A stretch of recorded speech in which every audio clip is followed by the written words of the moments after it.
Guys সালাম আলাইকুম। কি অবস্থা সবার? মনে কিন্তু একটা ফিল আসছে এবার।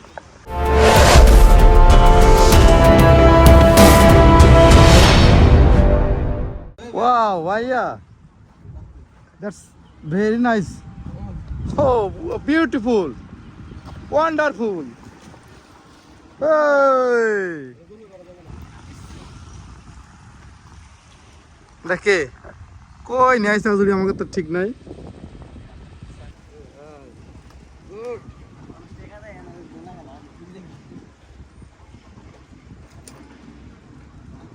কি অবস্থা বড় ভাই? গাইস এই জায়গাটা মোটামুটি অনেক সুন্দর, হ্যাঁ, মনোরম পরিবেশ, অনেক সুন্দর গাছপালা এবং তারা অনেক বড় বড় পাথর দিয়ে সুন্দর সুন্দর তারা ঘর বাড়ি তৈরি করছে। আশেপাশে দেখতে পাচ্ছেন অনেক ফুলের গাছ, অনেক সুন্দর সুন্দর করে গাছগুলো কাটছে, হ্যাঁ, অনেক সুন্দর করছে জায়গাটা মোটামুটি।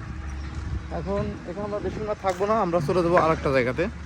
আর গাছ সবচেয়ে বড় কথা হচ্ছে ছোট ছোট ডাব গাছ, তাই দেখতে পাচ্ছেন ছোট ছোট ডাব গাছ, হ্যাঁ, নারিকেল গাছ, প্রচুর নারিকেল ধরে আছে, ডাব ধরে আছে, অথচ খাওয়ার লোক নাই। এটা আমাদের বাংলাদেশে হইলে কি হইতো, একটাও থাকতো না, সব পোলাপান চুরি করে তো রাত্রিবেলা। কথা ঠিক নেই, যারা বাংলাদেশের ডাব চুরি করতো তাদের উদ্দেশ্যে বলতে চাই, যদি তোমরা এরকম ছোটো ছোটো ডাব গাছ পাইতা আর এরকম অনেক প্রচুর ডাব আছে এরকম গাছ পাইতা, রাত্রেবেলাকে ঘুমাইতা, আমার তো মনে হয় ডাবের মালিক যদি নামাজ পড়তে যাইতো তোমরা এদিকে এশার আজানের সময় কাম সেরে দিতা।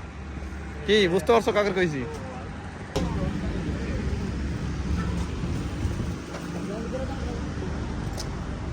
Let's go.